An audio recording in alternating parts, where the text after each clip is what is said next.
I've seen too many folks walk into a dealership thinking they're getting a solid SUV, only to drive off in a money pit dressed like a smart buy. If you're eyeing a 2026 model, you'd better know which ones are built to last and which ones are quietly setting you up for regret. Hello everyone, this is Ted from CarlandTV. It's time to hop in the front seat because today we're breaking down the 2026 SUVs that'll either make you look like the smartest buyer in the room or the poor soul stuck with a lemon in a loan. Before I start, I would really appreciate it if you would push those buttons below, the subscribe button, the notification bell, all of them. This is not necessary, but those little clicks help a brother out. Plus, it pushes me to give you more valuable car-related content on your screen. Now, buckle up and let's get back to the video. Now, the 2026 lineup for SUVs is quite promising, but here's something that I want you to understand. Not all of them are actually worth the hype, such as these ones you are about to see. 2026 Toyota BZ. Toyota finally ditched the BZ4X name. And I get it. It sounded like a rejected printer model. Now it's just BZ. And while the badge is simpler, the car itself is still a mixed bag. I've spent time around EVs long enough to know that on-paper power upgrades and a Tesla plug don't automatically make something worth $42,000 to $46,000. Yes, they gave the all-wheel drive version a boost to 338 horses and even slapped on a NACS port so it'll work at superchargers. But what's the trade-off? The FWD XLE drops its battery from 63.4 to 57.7 kilowatt-hour and its range to just 236 miles. That's barely acceptable in 2026. Even the AWD Limited, which is supposedly the top-tier trim, maxes out at 278 miles of range. No frunk, no glove box, no radiant heat, not confirmed anyway. Rear cargo space caps out at just 28 cubic feet. For context, a gas-powered RAV4 can swallow 38. That's 10 cubic feet of real-world packing gone. I'm also not sold on Toyota's claim of 30-minute fast charging from 10 to 80%. Most charging tests on prior BZ4X models showed real-world rates far below the peak. So, unless this 2026 update magically fixes charge tapering and thermal management, I'd stay skeptical. It's a better BZ than before, sure, but for this money, you could grab a Model Y and not have to explain why your glove box is MIA. Let's talk about another 2026 SUV model that is definitely not worth your time. 2026 Jeep Grand Cherokee. The Grand Cherokee used to be one of those names you could count on, but in 2026, it feels like Jeep is leaning harder on nostalgia than engineering. They've teased a facelift, new headlights, a redesigned front bumper, a sleeker interior, but the real issues go deeper than cosmetics. Under the hood, the only confirmed engines are the aging 3.6-liter Pentastar V6 and the 4Z plug-in hybrid. The V8 is gone. And despite talk of a Hurricane inline-six, it's still speculation. For a midsize SUV pushing luxury pricing, it's strange to see the powertrain stuck in 2015. The 4Z plug-in looks good on paper but ranks near the bottom in reliability. Consumer Reports gave it a 1 out of 5, and NHTSA records show a string of electrical and drivetrain-related recalls. Owners have documented issues with the hybrid system, laggy acceleration, and buggy software. And even though it carries that trail-rated badge, most trims are more at home in a mall lot than on a rocky pass. The new cabin layout looks nicer, sure, but even that's a patch job. Jeep shuffled buttons and screens around to clean up the center console, but reports already note awkward screen angles and touch-sensitive climate controls that block usability from the driver's seat. It's a flashover function. The Grand Cherokee isn't falling apart, but it's riding the line between aspirational and overconfident. Before you buy into the refresh, take a step back and ask, are you paying for real improvements or just dressed-up legacy? Let's keep going. 2026 Rivian R1S. No doubt, the R1S sounds wild on paper. Over 1,000 horsepower, quad motor, all-wheel drive, independent torque control per wheel, and it moves like a high-performance coupe. But once you stop looking at the brochure and start digging into what real owners are saying, the shine wears off fast. I've spoken to 2 R1S owners this year. One who had front motor failure at 800 miles and another who had water intrusion in the cargo area during a road trip through Oregon. That's not teething issues. That's a foundational flaw for me.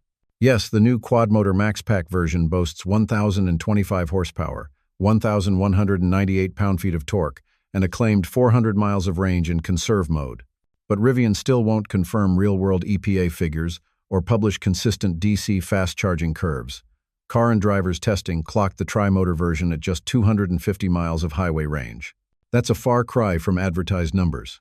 Inside, the design's sleek, but you're locked into Rivian's own software.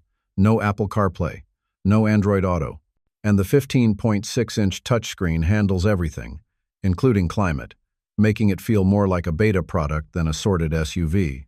Some owners are still getting OTA updates to fix ride quality and steering inconsistencies. At $123,000, you shouldn't be a beta tester. This thing weighs nearly 7,000 pounds and still can't match the build consistency of Lucid, Tesla, or even Kia's EV9. It's ambitious, but ambition isn't what you want breaking down on a snowy pass. Next, we'll dig into a few SUVs that actually live up to their promise, quietly, reliably, and with real-world value. 2026 Hyundai Tucson Hybrid. You don't always need a flashy badge to make a smart call, and the Tucson Hybrid proves that every time I slide into the seat. Hyundai's done something a lot of brands still struggle with. They made a hybrid SUV that doesn't feel like a science project. This thing pulls smoothly off the line, handles like a solid everyday commuter, and still manages to hit 38 miles per gallon across the board. That's real-world mileage, too, not just what's stamped on a brochure. Now look, I've tested both the gas and hybrid versions side by side, and I'd pay the extra few grand for the hybrid every single time.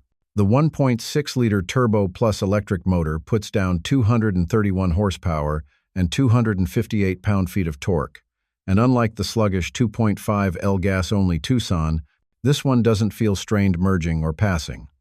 Hyundai even paired it with a proper 6-speed automatic instead of a weird CVT, which keeps it feeling familiar. Interior-wise, it's comfortable, quiet, and way more upscale than the price tag suggests. The N-line trim I spent time in had dual 12.3-inch displays, wireless CarPlay, and a proper volume knob, a detail a lot of brands seem to be forgetting lately. Cargo space is solid too, with up to 75 cubic feet with the seats down. And Hyundai's 10-year powertrain warranty still blows most of the market away. If you're shopping with your head, and not just your badge loyalty, this Tucson Hybrid belongs near the top of your list. Next up, let's look at a 3-row EV that's quietly taking over the family hauler space. 2026 Kia EV9. I've spent time with a lot of 3-row SUVs that talk a big game. But the EV9 is among the ones that actually deliver. This is Kia's first real swing at the big family EV space, and they didn't just show up. They built something practical, quick, and shockingly well thought out. You get a real third row that adults can use, a legitimate 304 miles of EPA estimated range in the long-range rear-wheel drive version, and enough torque to haul 5,000 pounds if you need to. What stood out most to me was how balanced the ride felt. The Wind all-wheel drive trim I tested made 379 horsepower, had heated and ventilated captain's chairs in the second row, and a soft, almost Telluride-level ride on the highway. But if you're the kind who wants speed and grip, the new 501 horsepower EV9 GT ups the game, with an adaptive suspension and a projected 0-60 time in the low 4-second range.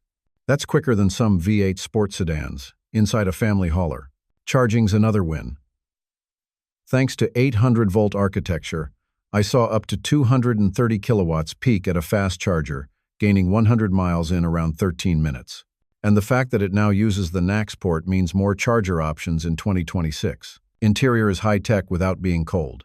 Yes, there are a few too many touch panels, but the 12.3-inch displays are clear, quick, and easy to use. If you're serious about utility and not just badge appeal, the EV9 is the EV family hauler worth watching. And lastly, 2026 Subaru Uncharted. Subaru dropped a curveball with the Uncharted, and honestly, it caught my attention for all the right reasons. We've known Subaru for its rugged, symmetrical all-wheel drive systems and boxer engines, but this one flips the playbook. The Uncharted is a full EV, built on Toyota's eTNGA platform, and yeah, it's the first Subaru in decades to come in a front-wheel drive variant. That 221 horsepower front-wheel drive version is projected to hit 300 miles of range, which is more than solid for anything in the subcompact crossover class. But if you're like me and want grip at all four corners, The dual-motor AWD model delivers a serious 338 horsepower and drops that 0 to 60 sprint to under 5 seconds. Now I have the chance to spend time digging into the interior, and it's surprisingly well equipped for something this size. A massive 14-inch screen, dual wireless chargers, heated seats, and even optional water-repellent upholstery show, Subaru thought about everyday utility, not just a spec sheet. Plus, this thing comes with X mode for light trail use and a Tesla supercharger-compatible NACS port, which means charging access is about to get a whole lot easier. It's smaller than the Solterra and rides more like an electric Crosstrek, but with more cargo space, which is around 25 cubic feet behind the second row, and actual adult legroom in the back.